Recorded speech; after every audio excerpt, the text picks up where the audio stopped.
Hello, everybody. My name is Elle, and I host a podcast about language and culture called Speaking Tongues. Today, I want to show you this quick video I filmed while making a classic Bahamian stew conch recipe. If you're new to this channel, I encourage you to subscribe for more videos and content about language, food, and culture from all over the world. So this is my very first cooking video, so I ought to share some backstory about this recipe and why I'm starting with a Bahamian breakfast dish. For starters, I have Bahamian heritage on my mom's side of the family. I spent my childhood years visiting and spending time with family in Nassau, actually. One day, I'm going to talk all about this unique upbringing, but for now, I want to spend time reconnecting with my heritage and learning to create some of these iconic dishes. It's very much a part of this journey. I love stew conch. I don't think there's a word greater than love to describe how much joy this dish brings me. I was recently in Nassau and I ate stew conch for breakfast every day.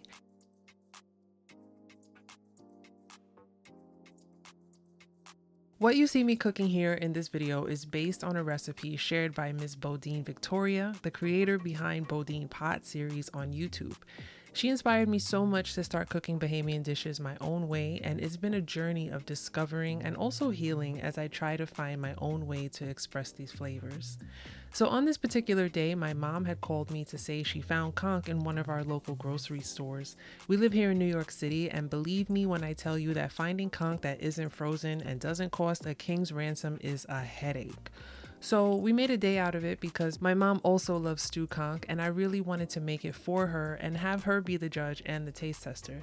She brought the conch over to my house, and before you even start with me, of course, it's not the same thing as having it fresh out the shell in Potter's Key, but we move and we do our best in New York when we're far from home.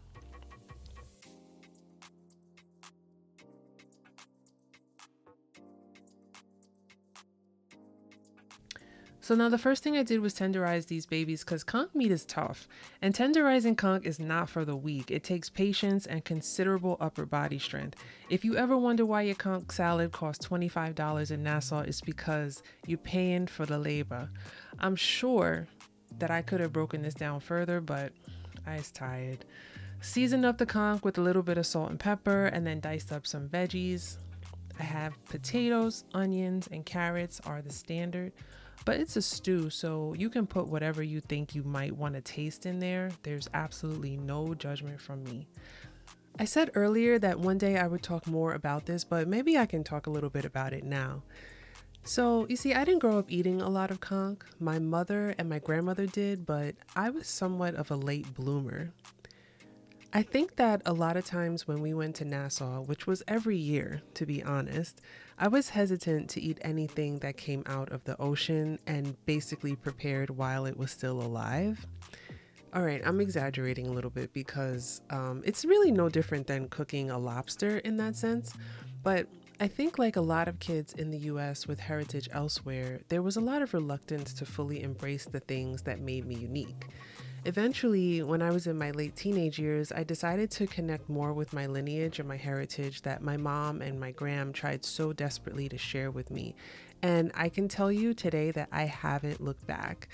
To this day, whenever we touch down in Nassau, Mom and I have a ritual of going straight to get fritters and a conch salad, and I get a calick for myself, but we go and we get these foods no matter what time of day it is when we arrive. I put a few tomatoes because I think that's what the original recipe called for, and I happen to have them on hand.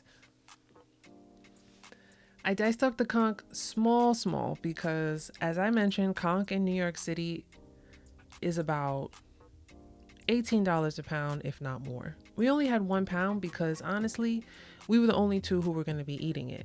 I wanted it to have more surface area so that it could get softer in the stew, and I wanted it to feel like there was more than there actually was, just being honest. Anywho, if you're enjoying this video and waiting patiently to see how this is going to turn out, go ahead and click the like button, leave me a comment, and subscribe if you haven't already.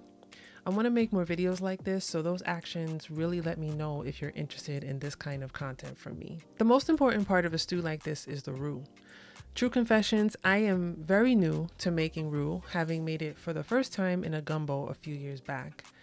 There's something about stirring and stirring that's highly meditative for me, but, and this is a big but, I haven't yet sorted out the best way to make it smooth from the start. I always end up adding more flour or more butter or oil before I'm happy with the consistency. So you see that I'm struggling big time to get the flour and the butter to play nice together, so I added some oil to it to speed this process along. Next time, I think I will season the roux with a little cayenne pepper or maybe Old Bay or maybe even slap your mama just to get some extra flavor in the base of this stew. I just realized that I did not even explain what conch is. I just started talking assuming that everyone would know, but basically conch is a sea mollusk. If you've ever held a big seashell up to your ear to hear the ocean, it's possible that a conch once called it home. The meat of conchs are often eaten raw in salads or cooked in burgers, chowders, fritters, and gumbos. And in Nassau, there are so many ways to eat conch. Actually, all throughout the Bahamas, there are so many ways to eat conch. Conch salad that I mentioned before is popular, and that's just the raw conch diced with pepper and onion, sometimes pineapple, and it's served in a big cup. At least when I order it, I get it in a really big cup. Conch fritters are balls of deep fried conch in batter, and conch fritters are also fried similarly to the style of calamari. Conch chowder and stew conch, as you'll see in a minute, are heartier preparations, and in the Bahamas you'll also find scorched conch and conch burger in certain places. And no matter how you have it, it will be delicious. I promise you, you will love it if you've never tried this before. And let me know in the comments if you want some recommendations about where to go in Nassau for some of these dishes, and I'll be happy to let you know some of my favorite places. With a stew like this, you're going to want to stir your life away for this roux to get the consistency of being thick and the color almost chocolate. Now, roux can burn easily, so just make sure you keep your eye on it the whole time. I probably could have gotten this a bit smoother, but it's fine. I just learned for the next time.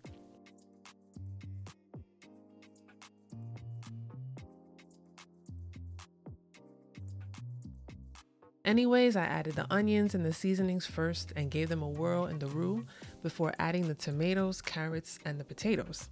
I made sure to get them as coated as possible and mix them together before adding some water. You know what actually would have been amazing in this instance? Conch broth.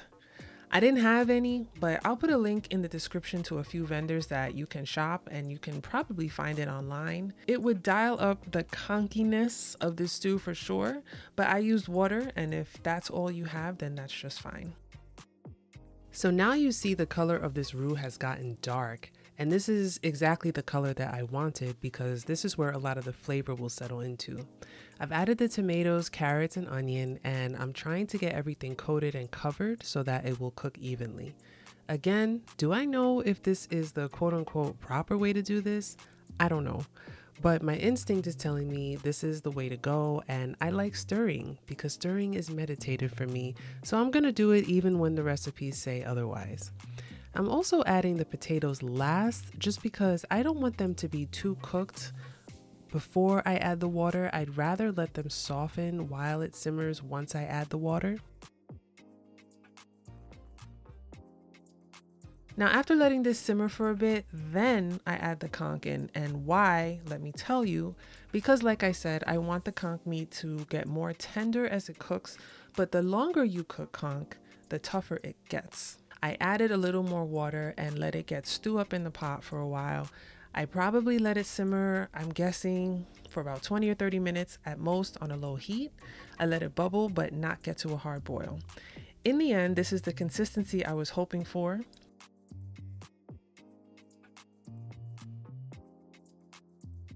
I've had thicker stew conch and I've had thinner stew conch, but this one was right in the middle and it's exactly what I wanted. If you're trying this dish or trying to make stew conch at home, let me know how it goes, and if you enjoyed the taste of it, definitely let me know that as well. And make sure that you thumbs up this video and subscribe for more short cooking videos and dishes from around the world. See you soon.